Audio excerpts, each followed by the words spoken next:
দুপুর।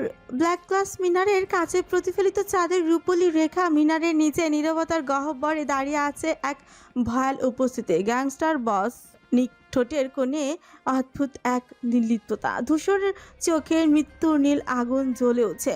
পাশে দুই বিধ্বস্ত সঙ্গী আরিশ ও অধিরাজ, দুজনেই কালো কোটে মোড়া, অস্ত্রের ভারে হাত শক্ত হয়ে আছে। মুখে কোনো অভিব্যক্তি নেই বর্তমানে, শুধু তীক্ষ্ণ দৃষ্টি দিয়ে জেডের দিকে তাকিয়ে আছে। প্রাইভেট জেটটা রানওয়ে ধারে স্থির হয়ে আছে।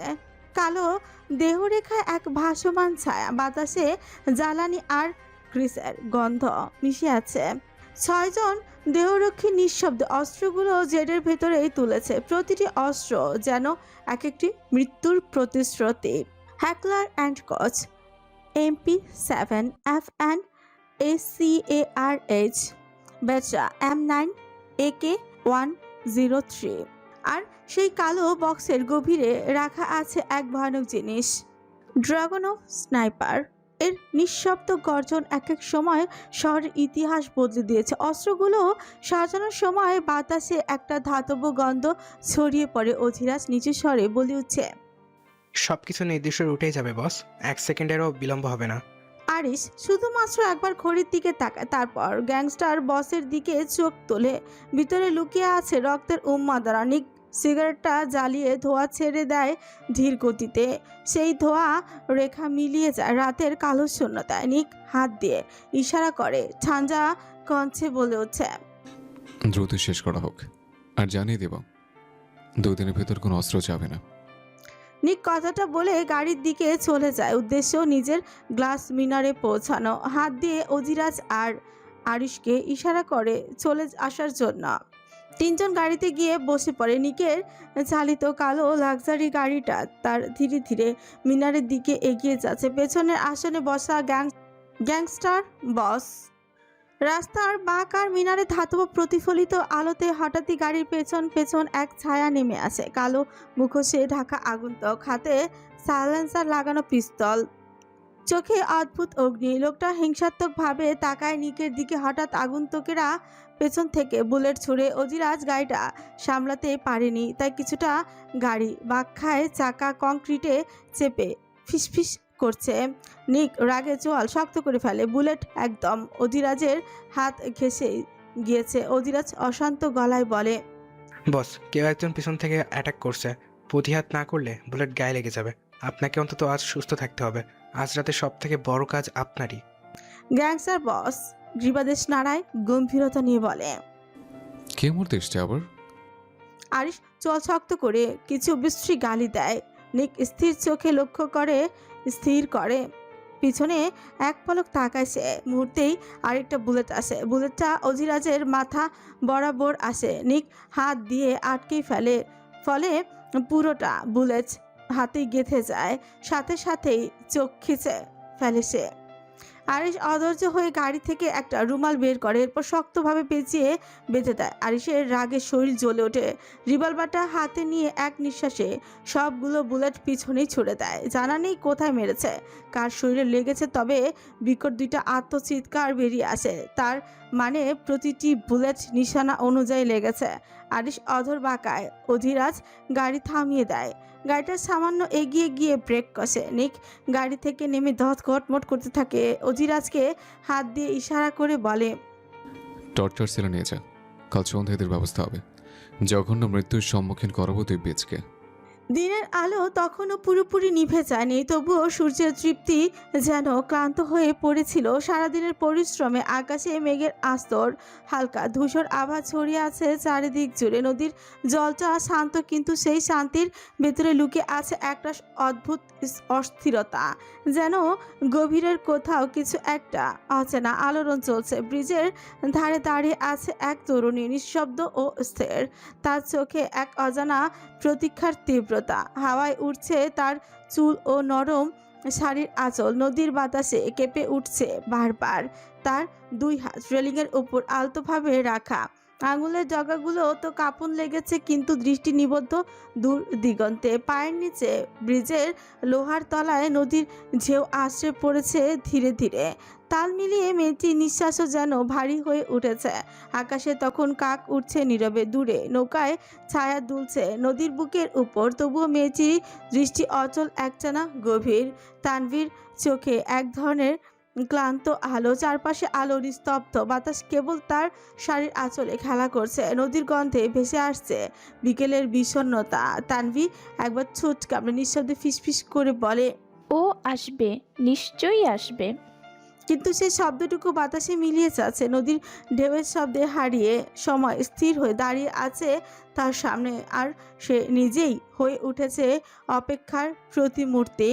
এক তরুণী যে ভালোবাসা আর প্রতীক্ষার মধ্যবর্তী এক সীমারেখায় দাঁড়িয়ে আছে। তানভী বারবার হাতগুলির দিকে তাকাচ্ছে। সমুদ্রের নীল পানির মতো তার চোখেও দুফোঁটা পানি গড়িয়ে পড়ল। ছোচ কামড়ে মলিন হেসে বলে, 1 ঘন্টা ধরে অপেক্ষা করছি, তুমি কি আসবে না রাজ? মরে যাওয়ার কথা বলেছি, এর পরেও এলে না। তার মানে আমার বাঁচা মরা নিয়ে তোমার কোনো মাথা ব্যথা নেই। আমি মরে গেলে কি একটুও কষ্ট পাবে না? হয়তো পাবে না। তাই তো মৃত্যুর মতো এমন একটা কথা শুনেও তুমি আসো না। তার মানে এতদিন সত্যি কোনো এক মরীচিকার পেছনে ঘুরেছি। আমার জন্য তোমার মনে কি এক বিন্দুও ভালোবাসাও নেই? আমাকে নিঃস্ব করো না রাজ। সে আমাকে ভালোবাসেনি, কিন্তু আমি তাকে পাগলের মতো ভালোবাসি। আমি ফেরারি হয়ে তোমার মরীচিকা দূর করে দিতাম। সামান্য ভালোবাসাই তো চেয়েছিলাম, কেন দিলে না? কেন এলে না আজ? ভেবেছিলাম হয়তো তোমার পাথর মনের কোনো এক জায়গায় আমার জন্য এক বিন্দু হলেও ভালোবাসা আছে। তাই তো বারবার উপেক্ষার পরও বেহায়ার মতো তোমার সন্নিকটে গিয়েছি। বারবার তুচ্ছ-তাচ্ছিল্য পেয়েও হাসি মুখে থাকতে চেয়েছিলাম। মরে যাব শুনেও যেহেতু তুমি আসনি, তার মানে তুমি আমার মরণ চাও রাজ। যদি এইটা তোমার ইচ্ছে থাকে তাহলে আমি ইচ্ছে পূরণ করব। ভালোবাসি আমি তোমাকে, তোমার ইচ্ছেকে কিভাবে অপূর্ণ রাখি বলো? তানভীর চোখে পানি মুছে মুচকি হাসলো। এই হাসিতে লুকিয়ে আছে কত শত ব্যথা আর ভালোবাসার অপূর্ণতার গল্প। তানভীর শরীরের শক্তি কমে আসছে, চোখের পানি মুছে শান্তি পাচ্ছে না, যেন সমুদ্রের সব পানি আজ তার চোখ থেকেই পড়ছে। শক্তিহীন শরীরটাকে কোনো রকমের টেনে চুড়ে ব্রিজের দিকে এগিয়ে যেতে থাকে। হঠাৎ থেমে যায়, চোখ বন্ধ করে বড় বড় করে নিঃশ্বাস টানে। অদরে এক তৃপ্তির হাসি ফুটে ওঠে। এই গন্ধটা কেন কোনো একজনের শরীরের, খুব পরিচিত এই সুঘ্রাণ। মরুভূমিতে এক ফোঁটা পানি পড়লে যেমন সবকিছু জীবন্ত হয়ে ওঠে, তেমনি তানভীর তৃষ্ণার্ত মন জীবন্ত হয়ে উঠেছে। সামান্য হেসে সামনে তাকিয়ে বলে, তুমি এসেছো রাজ, তুমি সত্যি এসেছো। পাশে তাকাতে সাহস পাচ্ছি না, যদি কোনো ভ্রম হয়। কিছুক্ষণ পিনপতন নীরবতা। একটা ভারী গম্ভীর আওয়াজে পুরুষনালী কঞ্চে ভেসে আসে, না তাকিয়ে কিভাবে বুঝলে এটা আমি? ভ্রম নয়, বাস্তবে এসেছি। তানভীর চোখ বন্ধ করে ফেলল। খুশিতে আবার কেঁদেও দিল মির্জা। তবে এইটা ছিল নিঃশব্দ কান্না। নিজেকে স্বাভাবিক করে নাক টেনে ফিচেল হাসি দিয়ে বলে, আমাকে অন্ধ করে দিয়ে যদি 1000 জন পুরুষের মধ্যে তোমাকে যাচাই করতে বলে, তাহলে নিঃসন্দেহে আমি তোমাকে গিয়ে জড়িয়ে ধরব। ঠিক ততটা অনুমান করতে পারি তোমাকে। এই পারফিউম, এই শরীরের গন্ধ আমার খুব আপন, আমার একান্ত জিনিস। অধিরাজ এক দৃষ্টিতে তাকায় তানভীর ফোলা ফোলা লাল হয়ে যাওয়া চোখ দুইটার দিকে। কিছুক্ষণ দৃষ্টি রেখে নিম্ন আওয়াজে বলে, কেন ডেকেছ? দ্রুত বলো, কাজ আছে। তানভী মলিন মুখে বলে, প্রতিদিন খুন করে শরীর টুকরো টুকরো তো করো, আজ না হয় আমার সাথে 10টা মিনিট কাটাও, ভালো লাগবে আমার। অধিরাজ কপট রাগ দেখিয়ে বলে, অযথা সময় নষ্ট করতে আমি আগ্রহী নই তানভি। তোমার মতো এদিক সেদিক ঘুরে বেড়ানো আমার কাজ নয়, আমার প্রচুর কাজ আছে। তানভী মৃদু হেসে বলে, আমার সাথে সময় কাটানো তোমার জন্য অযথা? মানুষ মনে হয় না আমাকে রাজ? বারবার তোমার কাছে হাত পাতি বলে দুর্বল ভেবে নিয়েছো, তাই বারবার এভাবে অপমান করে খালি হাতে ফিরিয়ে দাও। আচ্ছা রাজ, আমাকে কি ভালোবাসা যায় না? অধিরাজ কাজ কাজ গলায় জবাব দেয়। যায় না। তানভীর ছোট কামড়ে কান্না আটকে রেখে বলে, এতটা অবহেলা করছো? করছি। আই রিপিট, আমি তোমাকে ভালোবাসি রাজ। অধিরাজ চোখ শক্ত করে বলে, আমি তোমাকে ভালোবাসি না। কেন ভালোবাসো না? আমাদের দুইজনের গায়ের রং এক, দুইজনের ধর্ম এক, তাহলে কেন ভালোবাসো না? অধিরাজ গম্ভীর গলায় বলে। কারণ আমাদের প্রফেশন আলাদা তানভি।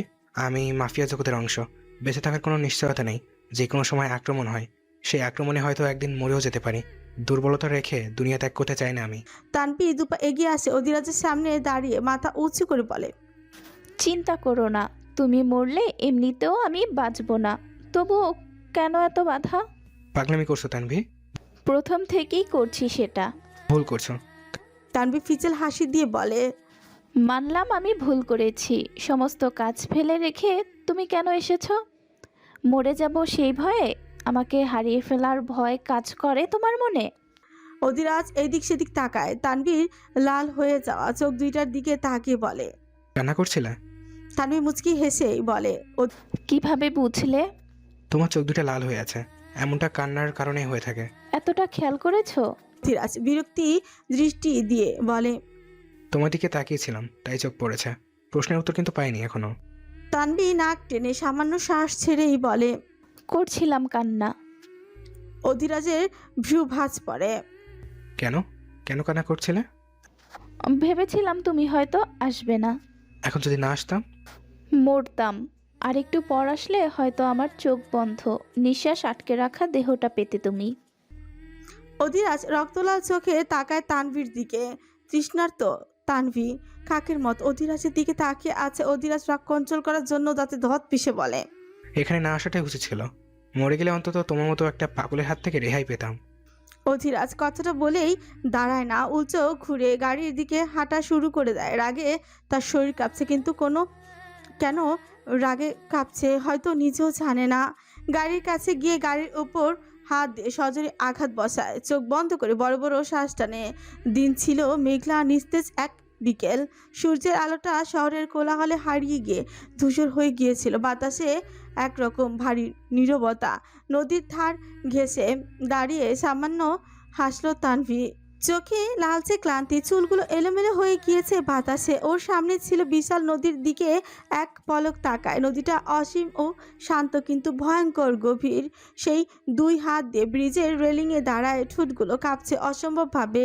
বুকের ভিতর থরথর করছে একটা নিঃশেষ হাহাকার। সব শেষ।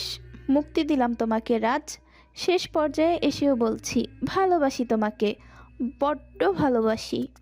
নিঃশব্দে উচ্চারণ করলো তানভী। সেই উচ্চারণে কোনো কান্না ছিল না আজ, ছিল শুধু এক অদ্ভুত শান্তি, যেটা মূলত মৃত্যুর আগের শান্তি হয়ে থাকে।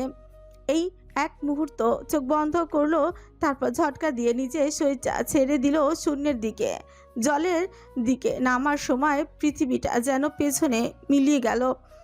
কোনো আওয়াজ নেই, শুধু বাতাসের কাঁপুনি আর এক ফোঁটা মুক্তির অনুভব। কিন্তু সেই নিস্তব্ধতাকে চিরে এক ভয়ঙ্কর শব্দ ছড়িয়ে পড়ল চারিপাশে। ছপাত দূরে দাঁড়িয়ে থাকা অধিরাজ কপাল কুঁচকে ফেলে। দরজাটা খুলে সিটে বসতে যাবে, হঠাৎই থমকে যায়। কিছু একটা পড়ার শব্দে বুকটা আটকে উঠে, গলা শুকিয়ে আসে ধীরে ধীরে। কপালে বিন্দু বিন্দু ঘাম জমা হতে থাকে। শরীরটা নাড়িয়ে পেছনে ফিরতেই ভয় হচ্ছে, তবু অনেক যুদ্ধ করে পেছনে ফিরে তাকায়। তানভীকে কোথাও দেখতে না পেয়ে পুরো শরীর ভেঙে আসছে। সাহস নিয়ে ঘুরে তাকালো, তার চোখ বিস্ফোরিত হয়ে হৃদয় যেন বুক ফাটিয়ে উঠেছে। তানভি? এক চিৎকার দিয়ে উঠে, কিন্তু আফসোস কোনো জবাব এলো না। এক পলকের জন্য স্থির হয়ে গেল সবকিছু। তারপরের মুহূর্তে ওদিকে ছুটে গেল পাগলের মতো। জুতা খুলে ফোন ফেলে কোট ছুঁড়ে এসে দৌড়াচ্ছে, যেন পৃথিবীর শেষ মানুষটিও ওর সামনে থেকে হারিয়ে যাচ্ছে। ব্রিজের মাঝখানে পৌঁছে যায়, কোনো চিন্তা না করে সে লাফ দিল নিচে। ঝাঞ্ঝা নদীর জল শরীরে আশ্রে পড়ল, বুকের মধ্যে কেটে যায় বিদ্যুৎ সম এক যন্ত্রণা।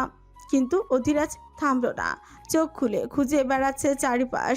কোথাও একটা ক্ষীণ অবয়ব ধীরে ধীরে ডুবে যাচ্ছে। জলের নিচে চুলগুলো ভেসে উঠেছে, মুখটা নিস্তেজ হয়ে আছে, যেন কোনো দুঃখ আর নেই তাতে। অধিরাজ ডুব দিয়ে এগিয়ে যায়, এক হাত দিয়ে ওর কোমর জড়িয়ে ধরে বুকের কাছে টেনে নিয়ে আসে। তানভি চোখ খোলো প্লিজ জান। এই পাগলি চোখ খোলো।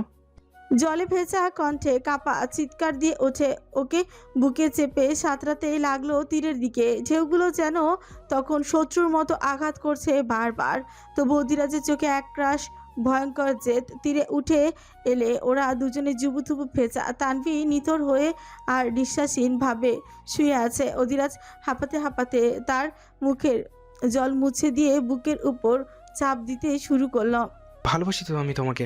না না তানভি, তুমি এমন করে চলে যেতে পারো না। অধিরাজ তানবিকে বুকের সাথে আগলে নেয়। মেয়েটার শ্বাস খুব ধীর গতিতে চলছে। অধিরাজের মনে হচ্ছিল দুনিয়াটা বুঝি এই থমকে গেছে।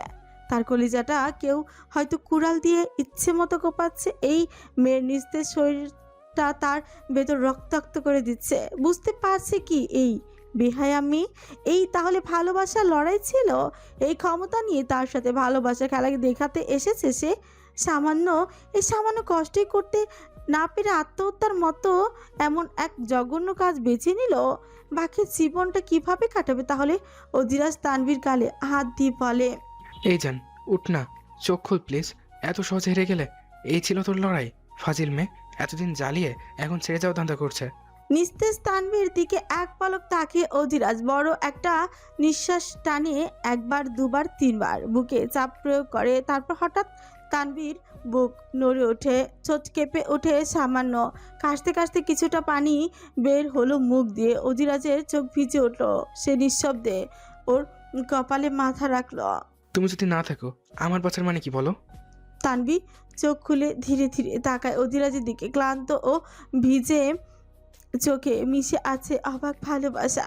কিন্তু এই লোকটা তো তাকে ভালোবাসে না। চারপাশে তখন নদীর গন্ধ, শীতল বাতাস বইছে আর এক নীরব বিকেল যা সাক্ষী হয়ে রইল এক ভালোবাসার যা মৃত্যুকেও হার মানাতে পারে না। অধিরাজ বড় বড় শ্বাস টেনে বলে, তোর কিছু হলে আমি কিভাবে বাঁচবো? রাগে বলেছিলাম দূরে থাকতে চাই, তাই এসব কথা বলেছে। এমন কাজ কিভাবে করতে পারলি? তানভী নিস্তেজ শরীরটা অধিরাজ বুকের সাথে চেপে রেখেছে। তানভী বিড়ালের মতো মুখ বের করে অধিরাজের গালে কাপা কাপা হাস রাখে। বাঁচিয়েছো কেন? তুমি তো আমাকে ভালোবাসো না, তাহলে এতটা ডেসপারেট কেন হচ্ছ? যদি মরেও যাই তাহলে কি যায় আসে?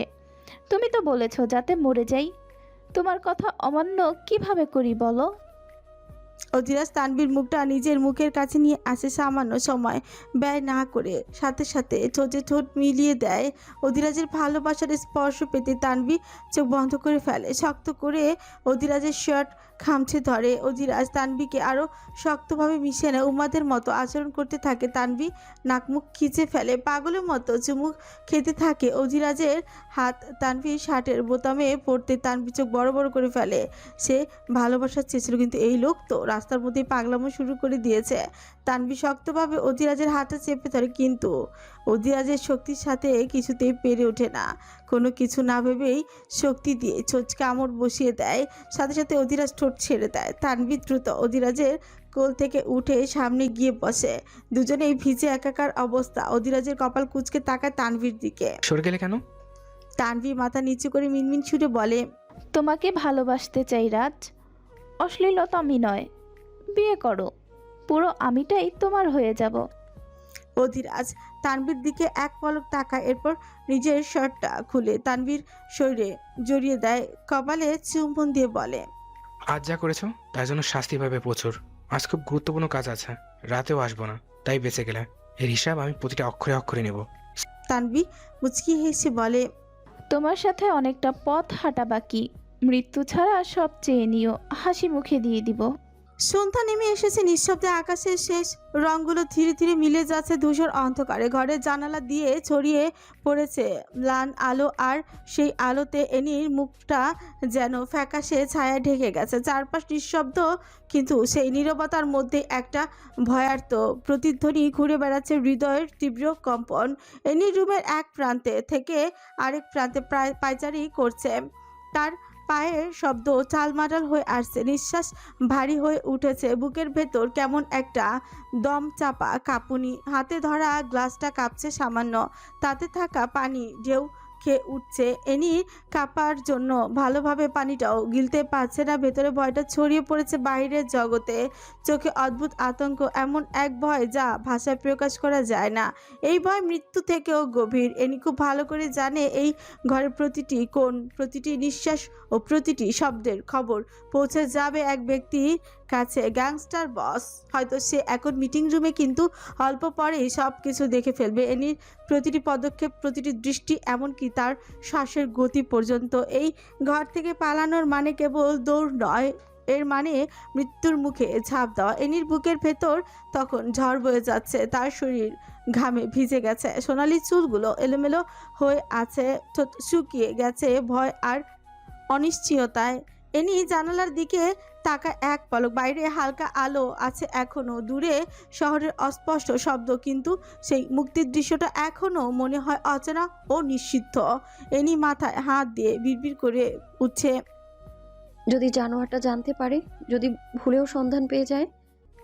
এই কথাটাই মনে হতেই শরীর কেঁপে ওঠে, গলার কাছে শব্দ আটকে যায়। এনির চোখে অন্ধকার জমে আবারও এক ভয়ঙ্কর বাস্তবতা, যেখানে প্রতিটি মুহূর্ত সময়ের ধারালো ছুরির উপর হাঁটা। এনি চুল খামচে ধরে বলে, আপনি থাকবেন তো নাবিদ ভাই? এই নরক থেকে বাঁচতে চাই। এই বদ্ধ আলো বাতাসহীন রুমে আজীবন বন্দি থাকতে পারবো না আমি। আমি বাইরের জগৎ দেখতে চাই। এই সাইকো উন্মাদের থেকে চিরতরে মুক্তি চাই আমি। এনি বিড়বিড় করে দরজাটা খুলে বেরিয়ে আসে। আজ কেউ আটকাচ্ছে না তাকে। সে পুরো বাড়ি ঘুরতে পারবে, কিন্তু মেইন ডোর খুলে বাইরে যেতে পারবে না। চিত্রা মাসি ভয়ে এক পলক তাকায় অ্যানির দিকে। পুরো বাড়িতে সিসি ক্যামেরা থাকায় মেয়েটাকে সাহায্য করতে পারছে না। এনি চিত্রার থেকে শান্তভাবে দৃষ্টি ঘুরিয়ে সিঁড়ি দিয়ে নিচে নামে কিচেনের দিকে এগিয়ে যায়। কমপক্ষে 10 জন স্টাফ কাজ করছে কিচেনের এক পাশে। 1,500 লাড্ডু দেখে বাঁকা হাসে দুজন স্টাফ মনের ভুলে এনির দিকে এক পলক দৃষ্টিতে তাকিয়ে আছে। পেছন থেকে একজন গার্ড গুঁতো মেরে বলে, তাকাস না ভাই, উনি বসের ওয়াইফ। দেখতে পারলে গলা চেপে ধরবে, চোখ তুলে নেবে ওনার দিকে। মানুষ বাদে সামান্য প্রাণীও তাকাতে পারে না। চোখ নামা। স্টাফ দুইটারই মস্তিষ্ক নড়ে ওঠে, সাথে সাথে ভয়ে চোখ নামিয়ে নেয়। একজন স্টাফ মাথা নিচু করে এসে বলে, ম্যাডাম, আপনি কিচেনে এসেছেন দেখলে বস রাগ করবে প্রচুর, আমাদেরকে মেরে ফেলবে। এনি সামান্য হেসে বলে, আমি সামলে নিব সব কিছু। আপাতত সবাই কিচেন থেকে বের হও। আমি তোমাদের স্যারের জন্য কিছু স্পেশাল রান্না করব। ওনাকে সারপ্রাইজ দিতে চাই আমি। সমস্ত স্টাফ প্রচুর অবাক হয় এনি নর্মাল আচরণে। জানা মতে স্যারের আন্ডারে বন্দি উনি, হঠাৎ এত ভালোবাসা। স্টাফদের মনে প্রশ্ন জাগলেও প্রশ্ন করার সাহস হয় না কারোর। সবাইকে দৃষ্টি নত করে তাকিয়ে থাকতে দেখে এনি মলিন মুখে বলে, সবার দৃষ্টি এমন নত কেন? আমার দিকে কেন তাকাচ্ছ না? একজন স্টাফ মিনমিন সুরে বলে, প্রাণে বাঁচতে চাই ম্যাডাম, আপনি যান, আমরা রান্না করে দিচ্ছি। এনি তপ্ত শ্বাস নিয়ে বলে, আমার স্বামীর রান্না আমি করব, তোমরা কেন করবে? বসের আদেশ আছে ম্যাডাম, আপনাকে যাতে কখনো কিচেনে ঢুকতে না দেওয়া হয়। এনি কপাল কুঁচকে ফেলে, কিছুক্ষণ ভেবে গম্ভীর হয়ে বলে, আর আমি মিসেস নিক জেভরান তোমাদের আদেশ করছি, এই মুহূর্তে কিচেন পরিষ্কার করো। কেউ যেন আমার কাছে না আসে। একা রান্না করতে চাই আমি নীরব জায়গায়। একজন গ্যাংস্টার ওয়াইফ তোমাদের আদেশ করছে, get out of the kitchen room quickly. এনির শক্ত গলা শুনে সবাই সামান্য ভয় পেয়ে যায়, নিঃশব্দে বেরিয়ে যায় কিচেন থেকে। সবাই চলে যেতে এনি বাঁকা হাসে, চুলগুলো সরিয়ে প্যান্টের পকেট থেকে ছোট্ট একটা কৌটো বের করে। এরপর ডান হাতের মাধ্যমে কৌটো থেকে কিছু পাউডার প্রতিটি লাড্ডুতে ছড়িয়ে ছিটিয়ে দিতে থাকে। হাত কাঁপছে তার অসম্ভবভাবে। প্রায় 10 মিনিট ব্যয় করে এই কাজে নিজের কাজে সফলতা অর্জন করে বাইরে তাকায়। কিচেন থেকে বেরিয়ে এসে স্টাফদের উদ্দেশ্যে মুচকি এসে বলে, তোমাদের মনে প্রশ্ন জাগে না কেন আমি এতগুলো লাড্ডু বানাতে বলেছি? স্টাফরা নিম্ন আওয়াজেই বলে, সেই সব প্রশ্ন করার মতো সাহস আমাদের নেই ম্যাম। তবে কেন বানিয়েছেন এতগুলো লাড্ডু? এনি স্পষ্টভাবে জবাব দেয়। আপনাদের সবার জন্য। স্টাফরা অবাক হয়ে যায়। আমাদের জন্য কেন ম্যাডাম? আজ কি বিশেষ দিন? এনি গম্ভীর হয়ে বলে, আজ আমার জীবনে প্রচুর বিশেষ একটা দিন। আপনাদের বসের জন্য রান্নাও করব। এখন কি বিশেষ দিন সেটা বলতে পারবো না। এনি পর মুহূর্তে লাজুক হেসে বলে, স্বামী স্ত্রীর ঘটনা বলতে হয় না, তবে মনে রাখবেন আজ আমার খুশির দিন। তাই সেই খুশি উপলক্ষে সবার জন্য লাড্ডু বানিয়েছি। আমি এখানে প্রায় 4 মাসের মতো আছি, অথচ দেখো কাউকেই তেমনভাবে চিনি না। আজ যেহেতু রুম থেকে বের হয়েছি, তাই ভাবলাম সবাইকে নিয়ে সামান্য আয়োজন হোক। বেশি কিছু তো করতে পারবো না, তাই মিষ্টি মুখ করাচ্ছি। প্রতিটি স্টাফ অবাক হয়ে যায় এনির এত সুন্দর অমায়িক ব্যবহার। এনিকের মতন এমন হিংস্র ব্যক্তির সাথে এরকম একটা নরম মনের মেয়ের বসবাস ভাবতেই সবার খারাপ লাগে। কেউ এনির জন্য কান্নাও করে দেয়। এনি নিজের কাজে সফল হয়ে মুচকে হাসে। সবার উদ্দেশ্যে আবার বলে, আপাতত প্রতিটা গার্ডকে খাইয়ে দিন। কেউ ভুলেও যদি খেতে নাকচ করে, তাহলে সেটা আমার অপমান হবে। আর আমার অপমান মানে গ্যাংস্টার বস নিক জেভরানের অপমান। সবাইকে জানিয়ে দিও, একজনে যেন বাদ না পড়ে। স্টাফ বিনয় সুরে বলে, আপনি চিন্তা করবেন না ম্যাডাম, সবাই আপনাকে সম্মান দেবে, কেউ না করবে না। এনি মুচকি হেসে বলে উঠছে। তাই যেন হয়। এনি 2টা লাড্ডু নিয়ে চিত্রার রুমের দিকে যায়। চিত্রা এনিকে দেখে অধৈর্য হয়ে বলে, ভুল করছো মা, জীবনের সব থেকে বড় ভুল করছো। একবার চাবুকের আঘাতে রক্তাক্ত হয়েছো, এখন হাতের নাগালে পেলে কি করবে কে জানে। তোমার আঘাত আমি সহ্য করতে পারি না। মেয়ে বলেছি তো তোমাকে, মা হয়ে মেয়ের আঘাত কিভাবে সহ্য করি বলো। এনি চিত্রার হাতের উপর হাত রাখে। চোখে জলমল করছে মেয়েটার। ছোঁচ কামড়ে কান্না আটকে বলে, খুব মিস করবো আপনাকে মাসি। আমার সব থেকে খারাপ সময়ে আপনি আমাকে প্রতিটা পদে পদে সাহস দিয়েছেন। তাই হয়তো আজও আপনার সামনে অক্ষত অবস্থায় দাঁড়িয়ে আছি আমি। মায়ের মতো যত্ন ভালোবাসা দিয়ে আগলে রেখেছেন। আঘাতগুলোর যন্ত্রণায় যখন আমি কাতরাচ্ছিলাম, আপনি আমাকে যত্ন করেছেন। জ্বরের ঘোরে যখন মা মা করছিলাম, তখন আপনি আমার শিওরে বসে জলপট্টি দিয়েছেন। নিজের বিপদ হবে জেনেও বাইরের সংবাদ দিয়েছেন আমাকে। আজকে আমি পালাতে পারছি একমাত্র কারণ আপনি। আপনি যদি আমাকে না জানাতেন, আজ মাফিয়া প্যালেসের সব থেকে বড় মিটিং আর গ্যাংস্টার বস সেখানেই থাকবে। জায়গাটা এমন যেন দুনিয়ার বাইরে, সামান্য কাকও ঢোকার সাহস নেই নেটওয়ার্কের বাইরে। যদি এইসব না জানাতেন, তাহলে হয়তো আজ এমন একটা পদক্ষেপ আমি নিতেই পারতাম না। চিন্তা করবে না আমার জন্য। একবার বের হতে পারলে আর খুঁজে পাবে না। প্রয়োজনে জীবন ত্যাগ করে দেবো আমি, তবু এই নরকে আর পৌঁছাবো না। আপনার আঁচলের গন্ধ আজীবন মনে রাখবো আমি। যতদিন বাঁচবো ঠিক ততদিন হৃদয়ে রাখবো আমার এই আরো একটা মা ছিল আমার, যে আমায় আগলে রাখতো। এই আঁচলের গন্ধ আমি কখনো ভুলবো না। চিত্রা আচমকায় এনিকে জড়িয়ে ধরে কান্না করে দিয়ে বলে, তোমাকেও খুব মনে রাখবো মা। সামান্য মেয়েকে তুমি যেভাবে ভালোবেসে মায়ের সম্মানে বসিয়েছো, কখনো ভুলবো না। আমিও মনে রাখবো, আমার একটা মেয়ে ছিল। সাবধানে থাকবে, নিজের যত্ন নিবে ভালোভাবে। এনি চিত্রা চোখের পানি মুছে দিয়ে বলে, আপনিও নিজের খেয়াল রাখবেন। আমার জীবনের কাহিনী পাচার কেন্দ্রে কিভাবে এসেছি এটা আপনাকে শোনাতে পারলাম না আমি। চিত্রা হেসে বলে, কোনো ব্যাপার না, পৃথিবীর কোনো এক প্রান্তে দেখা হলে পুনরায় শোনা হবে। মুচকি হাসল। আশা রাখলাম। আপাতত এই লাড্ডুটা আপনি খান। আমি চলে যাওয়ার পর আপনাকে সজ্ঞানে দেখলে সন্দেহ করবে, তাই সবার মতো আপনিও অজ্ঞান হয়ে পড়ুন। চিত্রা লাড্ডুটা হাতে নিল। চোখ থেকে পানি পড়ছে। এনির কপালে চুমুখে বলে, গন্তব্য শুভকর হোক, আশীর্বাদ রইল প্রচুর। দ্রুত যাও, সময় ব্যয় না করে। এতক্ষণে হয়তো সবাই জ্ঞান হারিয়ে ফেলেছে। এনি সম্মতি জানিয়ে রুম থেকে বেরিয়ে যায়। সিঁড়ির কাছে আরও 20 মিনিট ব্যয় করে অপেক্ষা করে। এরপর সিঁড়ি দিয়ে নেমে পুনরায় কিচেনের দিকে যায়। কিচেনে 7 জন স্টাফকে অজ্ঞান হয়ে পড়ে থাকতে দেখে অবাক হয়ে যায়। এতক্ষণে সবাই এইভাবেই জ্ঞান হারিয়ে ফেলল। সিডেটিভ ড্রাগের তাহলে অনেক পাওয়ার। এনি অধরে রহস্যময় হাসি ফুটিয়ে করিডোরের দিকে এগিয়ে যেতে থাকে। বুকটা তুলনার চেয়েও বেশি ধরফর করছে। মেনশন থেকে বের হয়ে মুক্ত আকাশের নিচে দাঁড়ায়। লম্বা করে শ্বাস টেনে 2 হাতে আকাশে মিলি ধরে। এটাই তো আমার জীবন, মুক্ত পাখির মতো ছুটে বেড়ানো। অথচ নিয়তি আমাকে পোষা প্রাণী বানিয়ে রেখেছে একজনের।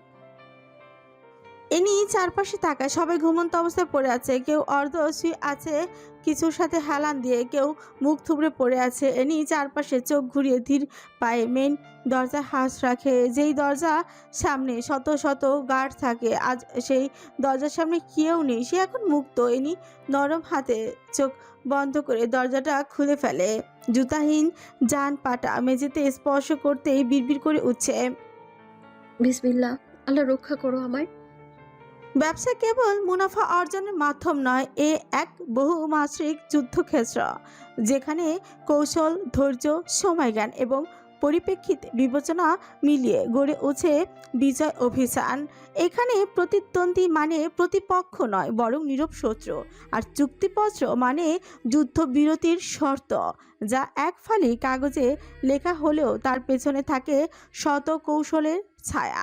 প্রত্যেক বিনিয়োগ এক একটি রণনীতির নামান্তর, আর বাজার বিশ্লেষণ হলো ভূ রাজনীতির সমান্তরাল মানচিত্র। মুনাফার হারের ওঠানামা যেন অর্থনৈতিক আবহাওয়া ভবিষ্যৎবাণী, যার গাণিতিক সংজ্ঞা থাকলে ও বাস্তব রূপ গভীর অনিশ্চয়তায় ঘেরা। একটি সফল ব্যবসায়িক কাঠামো কখনো কেবল পণ্য ও সেবার বিনিময়ে সীমাবদ্ধ নয়, বরং এটি এক মনস্তাত্ত্বিক খেলা, যেখানে ব্র্যান্ড ইমেজ, গ্রাহকের বিশ্বাস, কর্মীদের আস্থা এবং প্রতিপক্ষের দুর্বলতা সব একত্রে নিয়ন্ত্রণ করতে জানতে হয়। ব্যবসায়িক জগতে নরম ভাষা অনেক সময় কঠিন সিদ্ধান্তের আগাম বার্তা হয়ে দাঁড়ায়। এখানে চুপ করে থাকা মানে দুর্বলতা নয়, তা হতে পারে আগাম ঝড়ের পূর্বাভাস। দামি পোশাক আর ঝলমলে কনফারেন্স টেবিলের পেছনে থাকে লাভ লোকসানের পাঞ্চলিপে, যাকে শুধুমাত্র আর্থিক নয়, কূটনীতিক দক্ষতা ও পাঠ্যোদ্ধর করতে হয়। সর্বোপরি ব্যবসা হলো প্রজ্ঞার শাসন এবং সময়ের সঙ্গে সমঝোতার সংবেদনশীল প্রয়োগ, যেখানে প্রতিটি সিদ্ধান্ত এক একটি সম্ভাবনার দুয়ার খুলে দেয় বা চিরতরে বন্ধ করে দেয় এক সম্ভাব্য সাম্রাজ্যের পথ। গুপ্তঘরের গহ্বরে মাফিয়া কনফ্লেক্স প্রচলিত বিশ্বের সমস্ত সংবেদনশীল তথ্য প্রবাহের পরিসীমার অতীত।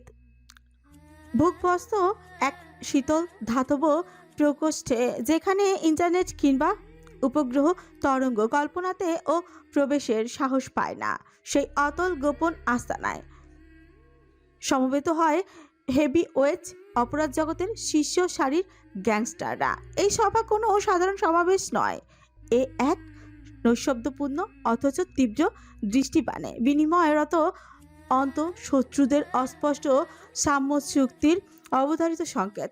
কক্ষটির চারিপাশে টাইটানিয়ামের প্রাচীর, সাউন্ড প্রুফ সিলিং আর একমাত্র প্রবেশদ্বারে স্থাপনকৃত ট্রাই লেভেল বায়োমেট্রিক স্ক্যানার এতটাই অনুপ্রবেশ নিরোধক যে একটি সাপতপক্ষীকেও নিঃশব্দে ডানা ঝাপটানোর অনুমতি নেই। এখানে ঢোকার আগে রক্তানুগত্যের প্রমাণও পর্যাপ্ত নয়, প্রয়োজন পড়লে অতীত মুছে দেওয়া হয়। পুরো বিশ্ব মিলিয়ে 200 গ্যাংস্টার উপস্থিত আছে এখানে, সবাই নিজ স্থানে বসে আছে, গম্ভীর হয়ে শুধু একজনের জন্য অপেক্ষা করছে। কিছু মুহূর্তেই তার আগমন ঘটে। কক্ষের কেন্দ্রস্থলে স্থাপিত গোলাকৃতি টেবিলের দক্ষিণ পশ্চিম কোণে এক নিকট অন্ধকারাচ্ছন্ন বৃত্তে হঠাৎই আবির্ভূত হন গ্যাংস্টার বস নিক জেফরান। তার আগমন আলোর অভাবেও দৃশ্যমান, শব্দহীন পদচারণায় ও নিঃশ্বাসহীন পরিবেশে তার উপস্থিতি এমন প্রভাবশালী যে বাকিরা গলায় পেঁচানো হীরার মালা, কোকেন মাখা আঙুল কিংবা সোনার ঘড়ি পরিহিত হলেও আপনি নিঃশব্দেই হয়ে যায়। নিক গ্রীবাদেশ নাড়িয়ে সবার দিকে এক পলক তাকায়। নিকের চাহনি যেন রক্ত শোষণকারী হাইপার সেন্সর। তার শরীরে কালো স্যুট, হাতে পরা একজোড়া অ্যালয় প্লেটেড গ্লাভস, চোখে কাস্টমাইজ মিরর চিটেন্ট গগলস। একই ভঙ্গিতে গিয়ে নিজের বরাদ্দকৃত আসনে বসে পড়ে। নিক কাউচের উপরে রাখা প্রতিটা কাগজপত্র পরখ করে ঠান্ডা কণ্ঠে বলে, প্রতিটি স্পর্শহীন সমীকরণ, যার কেন্দ্রবিন্দুতে ঘূর্ণায়মান রয়েছে আমাদের অস্তিত্বের মৌলিক চক্রান্তের সমূহ, সেগুলির পুনর্বিন্যাস এখন অপরিহার্য। চতুর্থ জোনে অপারেশন স্ট্যাটিকতা কোনো বিচ্ছিন্ন নয়, বরং গৃহীত মৌন বিদ্রোহ। তার প্রতিক্রিয়া হবে আপাত নির্বাক কিন্তু সুপরিকল্পিত। ডন লোরেন্সা জেনেটিক ড্রাগ সিন্ডিকেটের চিফ এক্সিকিউটর বলেন, আমাদের ম্যাথোডোলজিক্যাল ডিস্ট্রিবিউশন মেকানিজম এখনও ইনট্যাক্ট, কিন্তু ইনস্ট্যান্ট কোড নোডে রিজেক্টেড এক্সচেঞ্জ রেট হঠাৎ করেই ইনভার্সুয়ালি কনভেন্সড ইঙ্গিত ভিতর থেকেই কেন সাইফার রিকনফিগারেন্স হচ্ছে। ভিনসেন্ট্রে রুশে আর্মস লজিস্টিক হেড বলে, অস্ত্র সম্ভারের তৃতীয় ব্যাচ যে নন কনফিগার্ড স্যাটেলাইট লিঙ্ক দিয়ে পাঠানো হয়েছিল তার ট্র্যাকিং ডেটা হায়ার ক্রিপশন বাইপাস করে কেউ এক্সট্র্যাক্ট করেছে। প্রতিটি চিহ্নিত বস্ত্রের ওপর কাস্টডি পুনর্বাহুল করা না গেলে ডিটেলড টেক্সট কোড ইমপ্লিট করতে হবে। মারিও কোয়ান্টাম ফ্যালোরি ফিনার্স ইনফিলট্রেশন ও ব্ল্যাক ব্যাংকে বিশেষজ্ঞ বলেন, ট্রান্সন্যাশনাল ফাইন্যান্স ফানেলিংয়ের স্ট্রাকচারাল রিডান্ডেন্সি বাড়ছে। আমাদের ছায়া মুদ্রান্বিত যদি আরেকবার এক্সটার্নাল অডিটিংয়ের মুখোমুখি হয়, তবে ক্রিপ্টো ডায়নামিক ডামি ট্রাস্ট ব্যবহার না করে একটা বিকল্প সিস্টেমিক ক্র্যাম্বল চালু করতে হবে। সেরাফিনা ব্ল্যাক মনস্তাত্ত্বিক হিট সাজেসিস্ট বলেন, শত্রুরা অস্ত্র ব্যবহার করে, আমরা স্মৃতি মুছে ফেলি। আগামী চুক্তিগুলোতে ট্রমা ইন্সপেক্টেড কন্ট্যাক্ট বাধ্যতামূলক করা হোক। যারা আমাদের জন্য কাজ করে তাদের মস্তিষ্কে গেঁথে দেওয়া হবে প্রোগ্রামড অনুগত। আজকের সভায় গৃহীত প্রত্যেকটি পরিকল্পনা বাস্তবায়নের পূর্বে প্রত্যেকটি ক্লাসিফাইড নোডে মিউটেড অথরের ট্রান্সফার কার্যকর করা হবে। মনে রাখো আমরা অস্ত্র বহন করি না, অস্ত্র ধারণ করে আমাদের নামে। জন কায়াত ইতালি মাফিয়া গম্ভীর কণ্ঠে বলে, আমরা যেখানে এসেছি অস্ত্র ব্যবসার ভবিষ্যৎ রূপরেখা নিয়ে।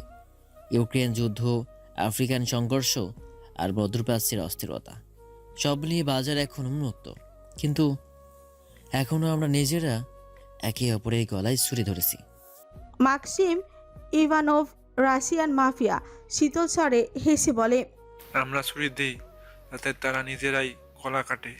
হ্যাঁ, তবে হ্যাঁ, অস্ত্র এখন আর শুধুই রাইফেল না, এখন বাজার চাই drone, silence sniper, hybrid cyber bullet.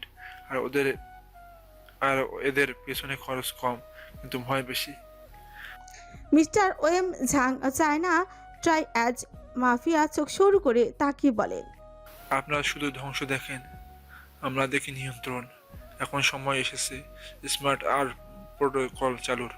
প্রতিটি অস্ত্র থাকবে কিউআর ভেরিফাইড, জিপিএস টার্গেট, কে চালাচ্ছে, কোথায় চালাচ্ছে, কতবার, সব থাকবে লগেড।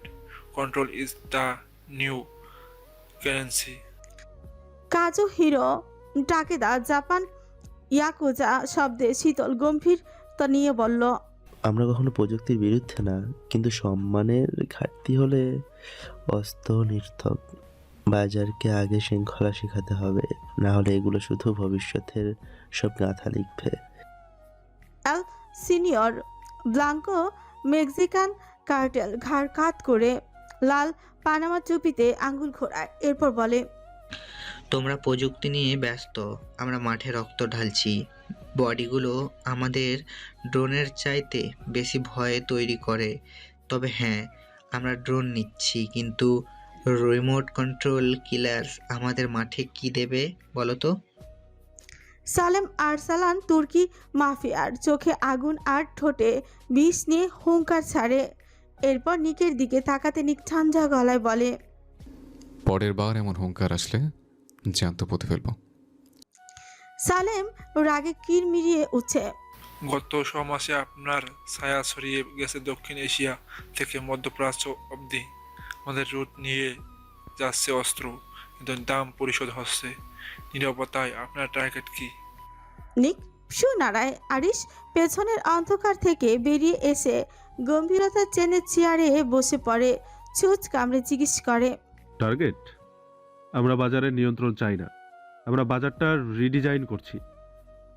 তোমরা বিক্রি করো অস্ত্র, আমরা বিক্রি করি অনুমতি। তোমরা ভয় দেখাও রক্ত দিয়ে, আর আমরা ভয় বানাই ডেটা দিয়ে। টেবিলে রাখা লাল ফোল্ডারের মাঝে হঠাৎই ভেসে ওঠে ডেটা স্ক্রিন। সব মাফিয়াদের অস্ত্র, জিপ সরবরাহ রুট আর দুর্বলতা লিস্টেড। সবার চেহারা সাদা হয়ে যায়, ভয়ে সামান্য চোখ গেলে মাক্সিম ইভানভ চোখ সরু করে বলে, তুমি কি হুমকি দিচ্ছ? আরিস পাকা হেসে বলে, না, আমরা কেবল জানিয়ে দিচ্ছি, আগামী 5 বছরে যাদের হাতে ডেটা প্লাস অস্ত্র প্লাস লোকাল পলিটিক্স থাকবে, শাসন করবে তারাই। আমরা এসেছি আলোচনায়, যুদ্ধ চাইলে তাও পাবে। কাজুহিরো চোখ বন্ধ করে মাথা ঝাঁকিয়ে বলে, সে নিজের পথ তৈরি করেছে এবং আমরা তা দেখেছি। এই সমাবেশ দীর্ঘ 7 ঘন্টা চলে। পরিসমাপ্তিতে সবাই রাশিয়ান ভদকা ওয়াইন নিয়ে উল্লাস পান করে। কেউ কেউ নারীদের সাথে নিষিদ্ধ অশালীন কাজেও মেতে ওঠে। নিক মেয়েগুলোর দিকে এক পলক তাকিয়ে মুখ বিকৃত করে ফেলে, কিছু বিশ্রী গালি প্রয়োগ করে থুতু ফেলে। নিক সামনে এগিয়ে যাবে, আচমকা একটা মেয়ে এসে তার গায়ে ঝলে পড়ে। সাথে সাথে নিক সিনায় চেঁচিয়ে ওঠে, how dare you touch me, you filthy whore, শালীন নষ্টা। নিকের এমন ঘর কাঁপানো গর্জনে মেয়েটি কেঁপে উঠে। পার্টির মধ্যে সব বুড়োদের মধ্যে এমন হ্যান্ডসাম ছেলে দেখে নিজেকে আটকাতে পারেনি, তাই তো এমনভাবে এসে জড়িয়ে ধরেছিল। কিন্তু এমন ভয়ানক গর্জনে সম্মুখীন হবে ভাবেনি। মেয়েটি থেমে যায়, পুনরায় নিকের কাছে এসে দাঁড়ায়। তার গলার কাছে সাদাত আঙ্গুল দিয়ে স্পর্শ করে নিচে নামাতে নামাতে বলে, এইভাবে রিজেক্ট করতে পারেন না। আমি এখনো কুমারী, চাইলে ট্রাই করতেই পারেন। এখানে উপস্থিত সব থেকে সুন্দরী রমণী আমি। নিকের চোখ লাল হয়ে ওঠে, ধূসর মণিগুলো পাশ দিয়ে যেন রক্ত জমাট বেঁধে গিয়েছে। সামান্য ছুঁচ কামড়ে বলে, সামলাতে পারবে নাকি 1 মিনিটে শ্বাস রোধ হয়ে মরে যাবে? আমি কিন্তু থেমে যাব না, তোর মৃত লাশের উপর দিয়ে সব করব। মেয়েটা শব্দ করে হেসে উঠছে, ফাক মি বেবি, ট্রাই করে দেখে নাও। অফার করছি, এখানে সব থেকে সুন্দরী রমণী আমি। নিক এক পলক তাকায় মেয়েটার দিকে, হাতের দিকে, যেটা বর্তমানে তার কালো ব্লেজার খোলার চেষ্টা চালাচ্ছে। নিক এদিক সেদিক তাকে আচমকা মেয়েটার হাতে সরু করে ছুরি বসিয়ে দেয়। মেয়েটা চিৎকার করার সুযোগও দেয় না, মুখ চেপে ধরে একটা অন্ধকার রুমে নিয়ে যায়। মেঝেতে ধাক্কা দিয়ে ফেলে দিয়ে যাতে দত পিষে বলে, শালীন নষ্টার বাচ্চা নষ্টা, সাহস কিভাবে হলো গ্যাংস্টার বস নিক জেভরানের শরীরে স্পর্শ করার? তোর থেকে হাজারগুণ সুন্দর রমণী আমার ঘরে আছে। মেয়েটা ব্যথায় কাতরাচ্ছে, নিকের দিকে কান্না ভেজা চোখে তাকায়। নিক মেয়েটার দিকে না তাকে অন্যদিকে ফিরে বলে, তোর উপর তো কুকুরও প্রস্রাব করবে না, লজ্জায় মাথা নুইয়ে ফেলবে। ভাবলে কিভাবে তোকে নিয়ে আমি আনন্দ উল্লাসে মেতে উঠবো? আমাকে সামলানোর জন্য আমার বউ আছে, তোর মতো বেশ্যার প্রয়োজন নেই। নিক চেয়ার থেকে উঠে দাঁড়ায়, হাত দিয়ে 2 বার তালি বাজাতে দুজন বিশাল দেহী ব্যক্তি এসে হাজির হয়। কুচকুচে কালো তাদের শরীর, বিশাল দেহী তাদের শরীর, পরনে বস্ত্র হিসাবে একটা হাঁটুর ওপর পর্যন্ত শর্ট প্যান্ট। অর্ধনগ্ন শরীরে 2টা বিশাল দেহী ব্যক্তিকে দেখে মেয়েটা উঠে দাঁড়ায়, ভয় নিয়ে বলে, এরা কারা? এদের এনেছো কেন? নিক বাঁকা হেসে বলে, তোমাকে মধু খাওয়াতে বেইব। মেয়েটা আচমকা চেঁচিয়ে ওঠে, হোয়াট? আমি এদের কাছে যাব? দেখতেই শরীর গুলিয়ে আসছে, কেমন বিশ্রী। নিক মেঝেতে থুতু ফেলে বলে, তোর থেকে ভালো যে তোদের মতো কিছু মেয়েদের কারণে পুরো নারী জাতকে গালি শুনতে হয়। কে সম্মান ধরে রাখার জন্য মৃত্যুকে আলিঙ্গন করে, আবার কেউ নিজেকে সবার সামনে বিলিয়ে দেয়। নে এবার দুইজনের ঠেলার সামলা। মেয়েটা নিকের পায়ের কাছে এসে ঝাঁপিয়ে পড়ে। প্লিজ ক্ষমা করে দিন। মেয়েটার স্পর্শ যেন এখন রাগ আকাশ সমান, পা দিয়ে ধাক্কা মেরে সরিয়ে দেয়। মেয়েটা গিয়ে অনেকটা দূরে ছিটকে পড়ে। নিক চোয়াল শক্ত করে বলে, তোর মতো এমন 1-2টা মেয়ে মরলে কিচ্ছু হবে না, আবার বেঁচেও যেতে পারিস। আমার কাছে ক্ষমার আমার কোনো শব্দ নেই, যেমন চেয়েছিস তেমন দিয়েছে, জাস্ট মানুষটা বদল হয়েছে। নিক ছুঁচ কামড়ে লোক 2টাকে ইশারা দিয়ে বেরিয়ে যায়। নিক বেরিয়ে যেতেই মেয়েটা সেদিকে দৌড় দেয়, কিন্তু সাথে সাথে একজন ধরে ফেলে। মেয়েটা ছোটার জন্য ছটফট করতে থাকে। একটা লোক পৈশাচিক খেসে বলে, এইভাবে ছটফট করে না বেবি, বসের আদেশ তো আমাদের পালন করতেই হবে। লোক 2টা কামনার দৃষ্টি নিয়ে মেয়েটার দিকে এগিয়ে যায়। নিক রুম থেকে বেরিয়ে আসে, ঘৃণায় শরীর খিনখিন করছে। সামনে আরিশকে দেখতে পেয়েই কপাল কুঁচকায়। আরিশ নিকের কাছে গিয়ে এসে বলে, চারিদিকে এইসব বিরক্ত লাগছে, চল মেনশনে ফিরে যাই। নিক আরিশকে সরিয়ে বলে, সামনে থেকে সর বাল, শরীরে নোংরা লেগে আছে, খুব দ্রুত সর নিতে হবে। আরিশ নিকের পুরো শরীরে তাকিয়ে বলে। শরীর তো একদম ঠিক আছে, নোংরা কোথায় পেয়েছিস? নিক চোখ পাকিয়ে তাকায়। আরিশ শব্দ করে হেসে বলে। মেয়েটাকে কি করেছিস? নিক বিরক্তি নিয়ে বলে। দুইটার হাতে তুলে দিয়ে এসছে। আরিশ ছাচ্চা করে বলে, মেয়েরা স্পর্শ করলে তোর শরীর এমন ছ্যাপ করে ওঠে কেন? কোনোভাবে কি তোর অঙ্গ ঝাড়া করে? নিক বাঁকা হেসে বলে, পুরো পৃথিবীর মধ্যে শুধু একটা নারী আমাকে কন্ট্রোল করার ক্ষমতা রাখে। ওর সামনে দেখলে শুধু অঙ্গ নয়, আর অনেক কিছু জ্বালা করে। আরিশ চোখ বড় বড় করে ফেলে, সামান্য কেসে বলে। অডিও বুক ভুলেও প্রয়োগ করিস না। করে ফেলেছে। নিক এগিয়ে যায় ওয়াশরুমের দিকে। আরিশ পেছন পেছন গিয়ে বলে, আমাকে একটু শিখাবি দোস্ত? নিক শিরকুচকে বলে, তোর সাথে নাজলের বিয়ে কোনো এক কারণে হয়েছে, অডিও বুক প্রয়োগ করার জন্য হয়নি। শালা নজর ঠিক কর। আরিশ নাক ছিটকায়। এই বারুদ বোমার সাথে কে যাবে? মাঝে মাঝে ইচ্ছে করে গলা টিপে মেরে ফেলি। বাল, তোর সেই কাজ সমাপ্ত কর, আর সহ্য করতে পারছি না। মেরে ফেললে আবার এসে আমাকে ধরবি। দুনিয়াতে মেয়ের অভাব পড়েনি, এই বেড়া মার্কা মেয়ের কাছে আমি যাব। নিক চোখে ছোট ছোট করে বলে, ব্যাটা মার্কা, তুই কিভাবে জানলি ও মেয়ে নাকি ছেলে? আরিশ থতমত খেয়ে বলে, সেসব ইঙ্গিত দেয়নি। মেয়েরা সব সময় কোমল হয়, কিন্তু এই মেয়ে একটা তীব্র ভাইরাস, নাজেহাল করে ছাড়ছে আমাকে। মেয়েদের কোনো গুণ নেই, সেজন্য বলেছি। নিক গম্ভীর নিঃশ্বাস ছাড়ে। ওয়াশরুমের ভেতরে ঢুকে আরিশের দিকে তাকায়। আরিশ কথা বলতে বলতে নিজে ওয়াশরুমের ভিতর ঢুকে পড়েছে। নিক সহজ কঞ্চে বলে, আমার সাথে শাওনের ইচ্ছে করছে নাকি তোর? তাহলে আয়, প্যান্ট শার্ট খুলে ভালোভাবে শাওয়ার করে দিচ্ছে। আরিশ নিজের অবস্থা লক্ষ্য করে, নাক ছিটকে চেঁচিয়ে ওঠে, 2 পা পিছিয়ে যায়। নিক ঠোঁট কামড়ে হেসে দরজা লাগিয়ে দেয়। আরিশ ফিরফির করে বলে, শালা লুচ্চা, একদিন জং ধরবে দেখে নিস। গাড়িটা পার্কিং এরিয়াতে এসে থামে। প্রতিটা গার্ড মাথা নিচু করে দাঁড়িয়ে আছে, কিন্তু সবাই অসম্ভব ভয়ে কাঁপছে। নিক গাড়ি থেকে নেমে সবার দিকে এক নজর তাকায়, এরপর গম্ভীরতা টেনে মেনশনের দিকে এগিয়ে যায়। আরিশ আর অধিরাজ গাড়ি থেকে চাবি খুলে আবারও তারাও মেনশনের দিকে এগিয়ে আসে। মেন করিডোর পেরিয়ে আরিশ ডিভানের উপর গিয়ে বসে পড়ে। ক্লান্ত শরীরটা ডিভানে পিঠ ছেঁকিয়ে এলিয়ে দেয়। নিক 1 মিনিট সময় ব্যয় না করে উপরের দিকে অগ্রসর হয়। আরিশ কিছুটা ঠাট্টা করে বলে, রুমে চিল আসেনি যে তোর বউকে তুলে নিয়ে যাবে? পাগলের মতো না ছুটে ধীরে ধীরে সুস্থে যা।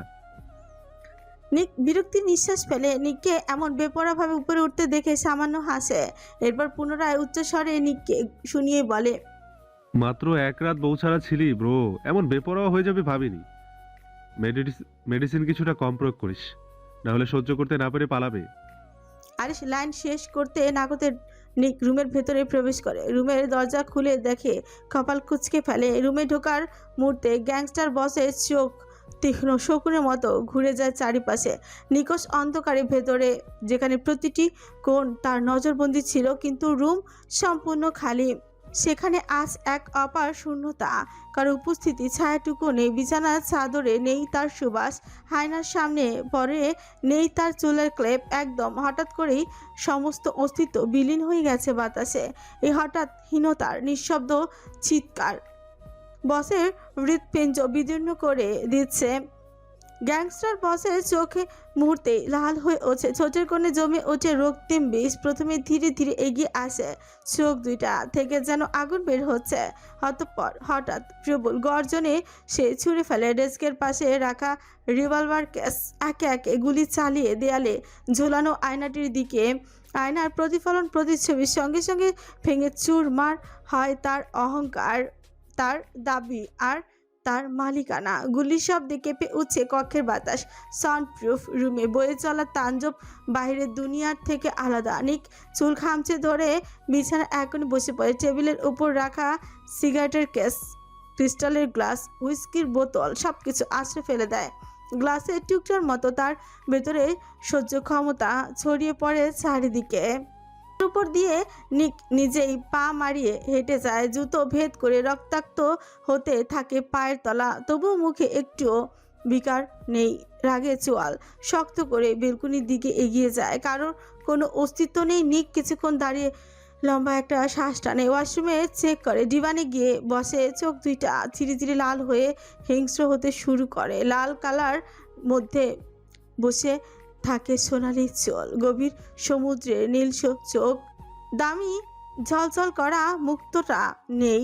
তাই তো তার কাছে রুমটা বেশ অন্ধকার লাগছে। কপালের ডান অংশ বৃদ্ধা আঙ্গুল ঘেঁষে বেপরোয়াভাবে দাঁড়িয়ে যায়। ফর্সা মুখটা রক্তিম হয়ে উঠেছে। কাগজের উপরে রাখা ল্যাপটপটা শক্ত আঙ্গুলে টিপতে থাকে। অনাকাঙ্ক্ষিত জিনিসগুলো চোখে পড়তেই সাথে সাথে চোখ বন্ধ করে ফেলে। রাগে ল্যাপটপটা মেঝেতে সর্বশক্তি প্রয়োগ করে ছিটকে ফেলে দেয়। রাগে পাগলের মতো এদিক সেদিক তাকায়, ছন্নছাড়া হয়ে চুল খামচে ধরে ভিড় করে উঠছে। ভেবেছিলাম আর আঘাত করবো না, আমার হিংস্র ভালোবাসা তোমাকে দেখাবো না, আমার আসল রূপ আর প্রয়োগ করবো না। কষ্ট হলেও ভালোটা দেখিয়ে আগলে রাখবো। সুযোগ কেড়ে নেড়ে ঘুমন্ত সিংহকে আবারও জাগ্রত করলে। পরপুরুষের সামান্য স্পর্শ লাগলেও সেই শরীর আমি অ্যাসিডে পোড়াবো। You have seen the calm side of Nick Jevran, but you have not seen his savage side, Blood Rose. তোমাকে আঘাত করতে ইচ্ছে করছে। সমুদ্রের তলদেশে থাকলে আমি বের করে আনবো। মরে গেলে মৃত লাশ নিয়ে আসবো। লাশের উপর প্রতিরায় শাস্তি প্রয়োগ করব, কিন্তু তোমার কোনো মুক্তি নেই। নিক চাবিটা নিয়ে হাত মুষ্টিবদ্ধ করে ফেলে। বুকে ব্যথা অনুভব হতেই ডান হাত দিয়ে চেপে ধরে। রাগে শরীর কাঁপছে। বাইরের প্রতিটি সিসি ক্যামেরা দেখা উচিত। এত এত বডিগার্ডের মধ্য দিয়ে সামান্য শত্রু পর্যন্ত ঢুকতে পারবে না। সেখানে এই মেয়ে পালিয়ে গেল কিভাবে? নিক অধৈর্য হয়ে নিচে নামে। আরিশ মোবাইলে গুরুত্বপূর্ণ কাজ করছিল। নিককে এমন ভাবে নিচে নামতে দেখে কপাল কুঁচকে ফেলে। আরিশ ছাচ্চা করে বলে, এত দ্রুত খেয়ে ফেললি? মানে মেডিসিন দিয়েছিস ব্রো? নিক আচমকা প্রগাঢ় ক্ষুদ্রতে আরিশের কলার চেপে ধরে হুঙ্কার ছাড়ে। কোথায় গিয়েছে ও? কেন গিয়েছে? ও জানতো না বাইরের জগৎ তার জন্য নিরাপদ নয়? আমি আঘাত করলেও তো আগলে রেখেছি, তাহলে কেন গিয়েছে বল? নিকের লাল হয়ে যাওয়া চোখ দেখে আরিশ কপাল ভাঁজ করে ফেলে। এই ছেলে হুট করে এমন রেগে আছে কেন? কে কোথায় চলে গিয়েছে? আরিশ সোজা হয়ে দাঁড়িয়ে বলে। কে চলে গিয়েছে? নিক বড় বড় নিঃশ্বাস নিতে নিতে বলে, ও সামান্য সময়ের ভিতরে কোথায় খুঁজবো? আমার আগে যদি ইগোর কায়েত অন্যান্য মাফিয়াদের হাতে পড়েছে কি হবে বলতো? যদি আমি পেয়ে যাই তাহলে জ্যান্ত কবর দিলে কি বেশি অন্যায় হবে? হাত বা বেল্ট দিয়ে আবারও রক্তাক্ত করবো? ওই মেয়ের রক্ত দিয়ে হাত রক্তাক্ত করার ইচ্ছে হচ্ছে। আরিশ নিকের অস্বাভাবিক আচরণ ঢোক গিরে বলে, অ্যানি রুমে নেই, কিন্তু বাড়ির বাইরে পা রেখেছে কিভাবে? নিক আরিশকে ধাক্কা দিয়ে সরিয়ে দেয়। রিভলভারটা হাতে শক্ত করে তুলে নেয়। বহিরাঙ্গনে গিয়ে প্রতিটি গার্ডের দিকে তাকায়। গার্ডরা মাথা নিচু করে দাঁড়িয়ে আছে, ভয়ে আতঙ্কে জমে গিয়েছে। প্রতিটি সিসি ক্যামেরা চালু করা হয়েছে। চিত্রা মাসি মুখে কাপড় গুজে রেখেছে, ভয়ে পায়ের নিচে দিয়ে শিরশির করে উঠছে। নিক মনিটরে গভীর দৃষ্টিতে নিক্ষেপ করে। এনির প্রতিটি পদক্ষেপ জলজল করছে। চিত্রার সাথে কথা বলতে দেখে কপাল কুঁচকে ফেলে, ভয়ানক দৃষ্টি ফেলে ঘুরছে উঠছে। ওর সাথে আপনার কি কথা ছিল? চিত্রা শুকনো ঠোক গিলে, ভয়ের কারণে গলা দিয়ে আওয়াজ বের হচ্ছে না, শরীর ঘেমে যাচ্ছে। কোনো মতে অস্ফুট আওয়াজে বলে, আমি ম্যাডামের কাছে গিয়েছিলাম, প্রয়োজনে কিছু লাগতে পারে সেটা ভেবে। উনি আমাকে পেয়ে বেশ খুশি হন। ওনার জীবনের কিছু গল্প বলেছে, আর কিছু নয় স্যার। নিক অদ্ভুতভাবে তাকালো চিত্রার দিকে। চিত্রা নিকের এমন অদ্ভুত চাহনি দেখে বরফের মতো জমে যায়। কি ভয়ানক শকুনের মতো তার দৃষ্টি। রান্নাঘরের অংশ চোখে পড়তে চোয়াল শক্ত করে ফেলে। দুজন স্টাফ এনির দিকে মোহিত হয়ে তাকিয়ে আছে। নিক হাতে থাকা রিভলভারটা তুলে নেয়। এরপর পুরো স্টাফদের দিকে এক পলক নজর রাখে, পুনরায় নিজের দৃষ্টি সামনে নিয়ে আসে। 2 মিনিটের মধ্যেই শোনা যায় 10টা গুলির শব্দ। সবাই ভয় জমে যায়। প্রতিটি গার্ড আর স্টাফের মেঝেতে তাকায়। 2জন স্টাফ মাটিতে গড়িয়ে পড়ে, তাদের চোখ গিয়ে গড়িয়ে পড়ছে লাল তরল। সেই লাল তরল ছিটকে পড়ে অনেকের শরীরে, ভয়ে কাঁপছে সেখানে থাকা প্রতিটি লোকজন। আরিশ গম্ভীর নিঃশ্বাস ফেলে। মরার কারণ বুঝতে বাকি নেই। নিক 1,500 গার্ডদের দিকে ইশারা দিয়ে বলে, আগামী 1 ঘন্টার ভিতরে মেয়েকে আমি চাই অক্ষত। পুরো দক্ষিণ আফ্রিকার রাস্তা আটকে ফেলা, একটা মাছিও যাতে যাতায়াত না করতে পারে। সমুদ্রের তলদেশ 7 তবক জমিনের নিচে যেখানে থাকুক না কেন হে মেয়ে খুঁজে বের করো। যদি বের করতে না পারো তাহলে প্রতিটা তীরের আঘাত সহ্য করার মনোভাব পোষণ করে ফেলো। নিক কথাটা বলে আর দাঁড়ায় না, এলোমেলো অধৈর্য পা ফেলে গাড়ির দিকে এগিয়ে যায়। আরিশ নিকের অবস্থা দেখার জন্য তাকাতে হাতকে ওঠে, নাক দিয়ে রক্ত পড়ছে। আরিশ দৌড়ে নিকের কাছে যায়, হাত শক্ত করে চেপে ধরে বলে, নিক, তোর নাক দিয়ে ব্লাড বের হচ্ছে। অতিরিক্ত ব্লিডিং হলে খারাপ কিছু ঘটে যাবে। শান্ত হ ভাই, এনিকে আমরা পেয়ে যাব। প্লিজ শান্ত হ।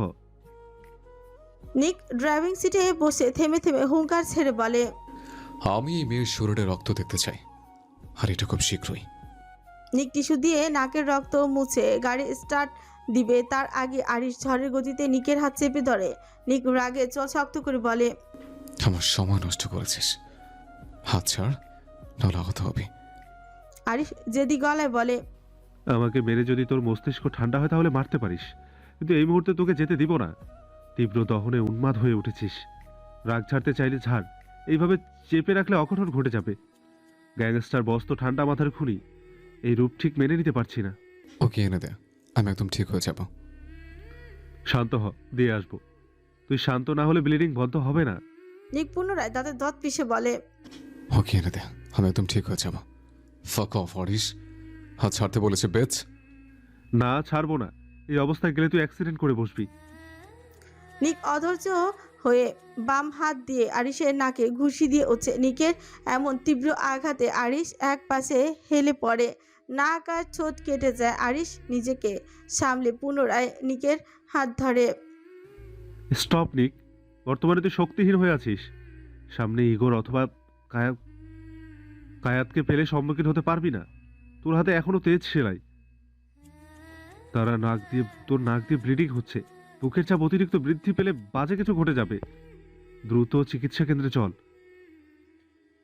নিক নিস্তেজ চোখে তাকায় আরিশের দিকে। দুই নাক দিয়ে রক্ত চুইয়ে চুইয়ে পড়ছে, তাতে কোনো ভাবান্তর নেই। অদ্ভুতভাবে এসে বলে, যাকে আঁকলে রাখার জন্য পুরো সাম্রাজ্যের সাথে যুদ্ধে নেমেছে, অথচ সে আমার কলেজে ছড়ি বসিয়ে পালালো। ওকে এনে দে আরিশ। না, ওকে এনে তোর প্রয়োজন নেই, কারণ আজ রাতটা ওর জন্য ভয়ানক রাত হবে। এতদিন আমার নিয়ন্ত্রণ দেখেছে, আজ থেকে নিক জীবনের ধ্বংসলীলা দেখবে। আরিশ ভয় পায় সামান্য। সে নিকের প্রতিটি পদক্ষেপের সাথে পরিচিত। এনি কি অবস্থা হবে ভাবতেই আটকে ওঠে।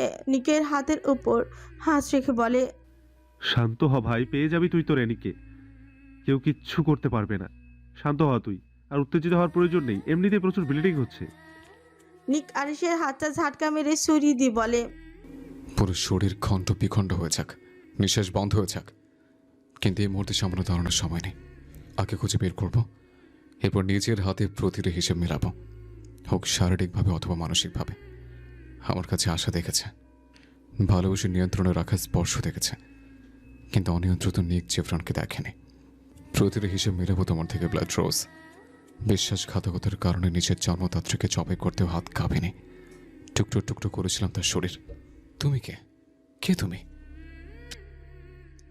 রাত এখানে রাত কেবল সময় নয়, এটি একজোড়া বিষাক্ত হাত যা তার গলায় আলতো করে মুঠো পাকায়। পাতার নিচে লুকোনো অদ্ভুত শব্দ যেন আলাপে পরিণত হচ্ছে। প্রতিটি শব্দ এক একটি খুনের চুক্তি, সেগুলো তার মনের খাতায় ঢুকে।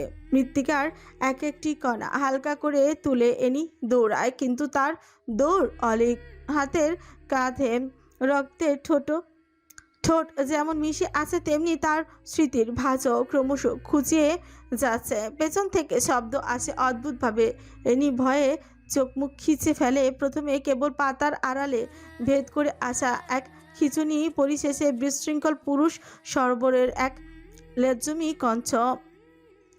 এগুলো মানবের নয়, এগুলো তার ভয়ের প্রতিচ্ছবি, যেগুলো তাকে নামমাত্র শ্বাসও নিতে দেয় না। মনে হচ্ছে নিক এই বুঝি এসে পড়বে, তাকে টেনে হিঁচড়ে নিয়ে যাবে আবারও নরকে বন্দি করার জন্য।